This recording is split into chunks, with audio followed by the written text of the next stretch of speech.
Hello friends, welcome to CA friend YouTube channel. अगर आप भी इनकम टैक्स रिटर्न फाइल करने वाले हैं तो ये आज का ये वीडियो आपके लिए बहुत ज़रूरी है। आज इस वीडियो में हम बात करेंगे इनकम टैक्स रिटर्न 2025 की लास्ट डेट की।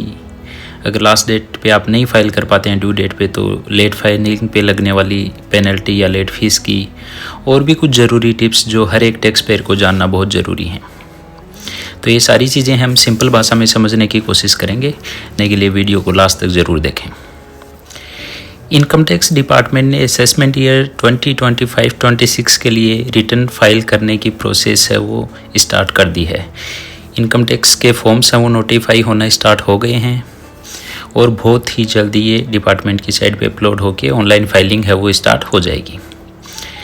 अगर आप भी इनकम टैक्स रिटर्न फाइलिंग के दायरे में आते हैं, जहां अगर आपकी 2.5 लाख से ज़्यादा की इनकम है तो आपको ITR फाइल करना जहाँ ज़रूरी होता है, 2.5 लाख 3 लाख से ज़्यादा की इनकम होती है वहाँ, तो इस स्थिति में आपके लिए इनकम टैक्स रिटर्न फाइल करने की आखिरी डेट जो है वो क्या होगी, इस पे अपन आज डिटेल से चर्चा करने वाले हैं। फ्रेंड्स, इनकम टैक्स का जो फाइलिंग का क्राइटेरिया होता है एसएससी का, वो दो चीज़ों पे डिवाइडेड होता है। एक बोलते हैं नॉन ऑडिटेड एसएससी और एक होता है ऑडिटेड एसएससी। ऑडिटेड एसएससी है वो होता है जो जिसमें इंडिविजुअल हो, HUF हो या फिर कोई भी कंपनी वगैरह हो, फर्म वगैरह हो, उसको माना जाता है। जो बिजनेस पर्सन अगर उसका 1 करोड़ से ऊपर का टर्नओवर अगर होता है तो वो ऑडिट के केस के लिए लायबल होता है। सेम प्रोफेशनल की लिमिट उसमें 1 करोड़ की जगह 50 लाख की होती है। तो ये एक ऑडिटेड और ऑडिटेड का दो तरीके का क्राइटेरिया होता है। दोनों में ड्यू डेट हैं वो रिटर्न फाइलिंग की अलग अलग होती हैं, क्योंकि ऑडिट वाले में रिटर्न के साथ में आपको ऑडिट रिपोर्ट भी अपलोड करना ज़रूरी होता है और नॉन ऑडिटेड में आपको कोई भी ऑडिट रिपोर्ट वगैरह अपलोड करने की ज़रूरत नहीं होती। आप नॉर्मली अपना इनकम टैक्स रिटर्न है वो फाइल कर सकते हैं। तो जो नॉन ऑडिट का केस होता है, जैसे आप सैलरीड पर्सन हैं, आपकी ITR हो गई, बिना ऑडिट वाले बिजनेस की ITR हो गई, उनके लिए जो ड्यू डेट होती है वो नॉर्मली 31 जुलाई है वो डिसाइडेड होती है, जब तक कि गवर्नमेंट उसको किन्हीं कारणवश एक्सटेंड नहीं कर दे। जैसा कि इस बार हो सकता है, क्योंकि अभी 16 मई हो गई है और 16 मई तक गवर्नमेंट ने अभी तक ITR फाइलिंग के लिए पोर्टल को अभी तक इनेबल नहीं किया, स्टार्ट नहीं हुई है अभी तक फाइलिंग ऑनलाइन। तो हो सकता है कि ये डेट एक्सटेंड हो जाए, लेकिन अगर नहीं होती है तो 31 जुलाई है वो ड्यू डेट, लास्ट डेट इसकी रहेगी। जब ऑडिट वाला केस होता है उस केस में ITR फाइलिंग की तो डेट आपकी होती है 31 अक्टूबर, लेकिन उससे पहले आपको 30 सितंबर तक आपको ऑडिट रिपोर्ट है वो अपलोड करनी कंपलसरी होती है। अगर आप इस डेट पे नहीं कर पाते हैं तो आपको लेट फाइलिंग फ़ीस जो होती है और पेनल्टी जो होती है उसके प्रोविज़न में आप आ जाएंगे और वो आपको पे करनी पड़ेगी। अब अपन बात करते हैं कि अगर आपने ड्यू डेट से पहले अपनी ITR फाइल नहीं की है तो आपके लिए क्या क्या कॉन्सिक्वेंसेज हैं वो हो सकते हैं। तो सबसे पहला कॉन्सिक्वेंसेज जो आपके लिए हो सकता है, एक तो वो जो आपकी टैक्स लायबिलिटी जो बन रही है उसके ऊपर आपको इंटरेस्ट है वो अंडर सेक्शन 234A में 1% पर मंथ का इंटरेस्ट है वो आपको पे करना पड़ेगा जब तक आप फाइल नहीं करोगे।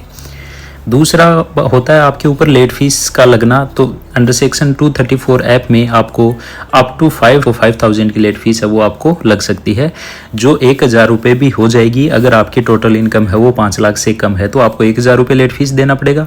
अगर आपकी टोटल इनकम है वो 5 लाख से ज़्यादा है तो आपको 5,000 रुपये की लेट फीस है वो आपको पे करनी पड़ेगी। तीसरा जो नुकसान होता है, अगर आपने ड्यू डेट से पहले रिटर्न फाइल नहीं की, जो एक बहुत बड़ा नुकसान उसको अपन मान के चल सकते हैं, क्योंकि आजकल लोग हैं वो शेयर मार्केट में ट्रेडिंग करते हैं, FNO में ट्रेडिंग करते हैं, उनमें लोगों को लॉस होता है।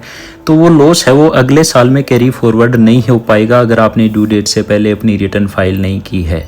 तो अगर आपके शेयर मार्केट की ट्रेडिंग से लॉस है या बिजनेस से लॉस है तो आप सबसे पहले इस बात का ध्यान रखें कि आपको ड्यू डेट से पहले ITR फाइल करनी है। अदरवाइज जो आपका लॉस है वो 8 साल तक कैरी फॉरवर्ड होता है, वो आपका कैरी फॉरवर्ड नहीं हो पाएगा। अब फ्रेंड्स, अपन बात करते हैं कि आपकी जो ड्यू डेट है वो आप मिस कर चुके हैं, ड्यू डेट से पहले आपने अपनी रिटर्न फाइल नहीं की है, तो अब आपके पास क्या क्या रेमेडीज हैं, क्या क्या ऑप्शंस आपके पास बचे हुए हैं जिससे कि आप अपनी इनकम टैक्स रिटर्न है वो फाइल कर सकते हैं। तो सबसे पहला जो ऑप्शन होता है वो होता है एक बिलेटेड रिटर्न फाइल करने का। सेक्शन 139(4) में बिलेटेड रिटर्न आपकी फाइल होती है, वो आप फाइल कर सकते हैं दिसंबर तक। 31 जुलाई आपकी नॉर्मल ड्यू डेट होती है, 31 दिसंबर तक आप बिलेटेड रिटर्न है वो फाइल कर सकते हैं।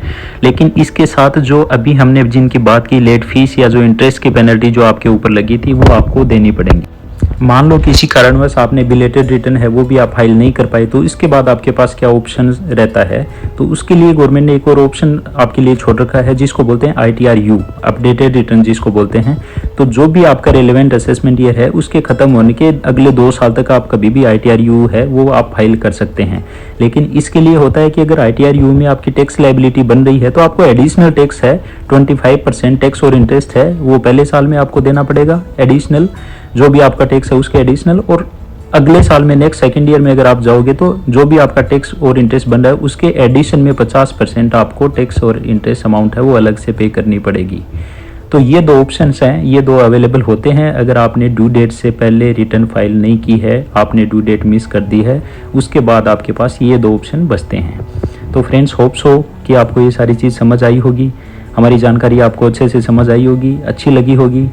तो अगर जानकारी अच्छी लगी है तो हमारे वीडियो को लाइक ज़रूर करें, और फ्रेंड्स अगर आपने चैनल को अभी तक सब्सक्राइब नहीं किया है तो प्लीज़ चैनल सब्सक्राइब ज़रूर करें और अपने फ्रेंड्स के साथ भी वीडियो को शेयर करें। Thank you so much for watching our video and keep supporting us. Like, share and subscribe our channel. Thank you.